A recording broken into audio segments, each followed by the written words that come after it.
కాకా నమస్తేనే. నమస్తే ఏం పేరు? యాదవ్ రెడ్డి యాదవ్ రెడ్డి గారు. ఏడుంటారే? బోర్రవాండ. దూరబండేనా? ఓకే. సో మరి జూబ్లీహిల్స్లో ఉప ఎన్నిక వస్తూ ఉంది కదా, తెలుసు కదా? ఓకే.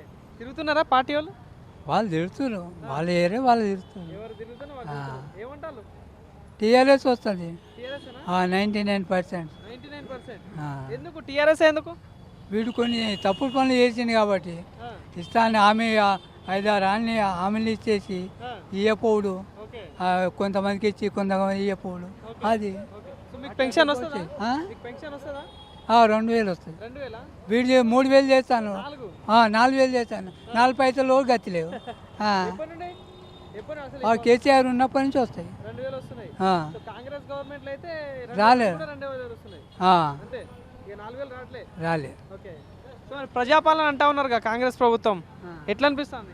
ఏమి వాళ్ళకే తెలుసు ప్రజా అంతేనా? మన తెలియదు. ఆ. సో మరి ఇంతకుముందు ఇక్కడ గోపీనాథ్ ఉండే కదా ఎమ్మెల్యేగా, మరి ఏమైనా చేసిండ పనులు? ఇక అక్కడ చేసిండు, కొంతమంది గరీబులకు కూడా సాయం చేసిండు.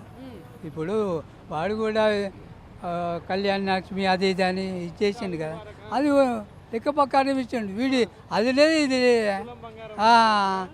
మళ్ళీ 2,000 రూపాయలు లేడీస్కి ఇస్తాను, ఏమి ఇచ్చిండు? ఏం లేదు. ఏడేసిన గొంగళి అన్నేమని. అంటే ప్రజలంతా మా వైపే ఉన్నారు, జూబ్లీహిల్స్లో మేమే గెలుస్తామని కాంగ్రెస్ పార్టీ ఇప్పుడు అంటారు, ఇక నా బిడ్డ మంచిదాన్ని అందరూ అనుకుంటా, వేరే అనుకుంటా. ఎవరికి వాడే. అంటే ప్రజలు ఎటువైపు ఉన్నారు మరి? టీఆర్ఎస్. సో మరి బోరబండాలో ఎట్లా ఉంది అభివృద్ధి విషయంలో చూసుకుంటే? పనులు ఏమేమి ఉన్నాయి, సమస్యలు ఏమి కనిపిస్తున్నాయి? వాడు కేసీఆర్ చేసిన పనులు ఇప్పుడు నడుస్తున్నాయి, వీడు చేసిన పనులు అయితే ఏం లేదు. కేసీఆర్ చేసినవి ఉన్నాయి. ఇప్పుడు ఈడ కాలువ చేస్తుండు, అప్పటిదేనే, ఇప్పటిదానికి ఏం లేదు. సో మరి సున్నం చెరువు చుట్టుపక్కల హైడ్రా వచ్చింది, వాడు కావాలని పైసలు లేవు కదా, ఏదైనా చేస్తే వాడు వీడి ఇస్తారని చేసి. అంతేనా? సో పోటీ ఎట్లా ఉండొచ్చు కాకా ఇక్కడ?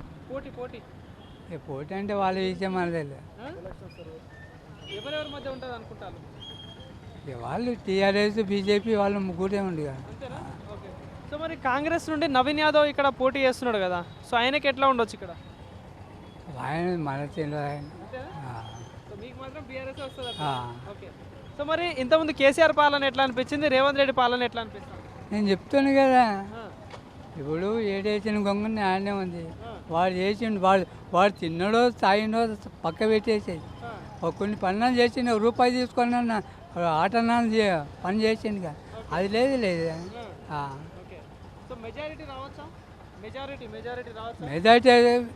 గెలవనైతే గెలుస్తుంది. ఓకే. ఓకే.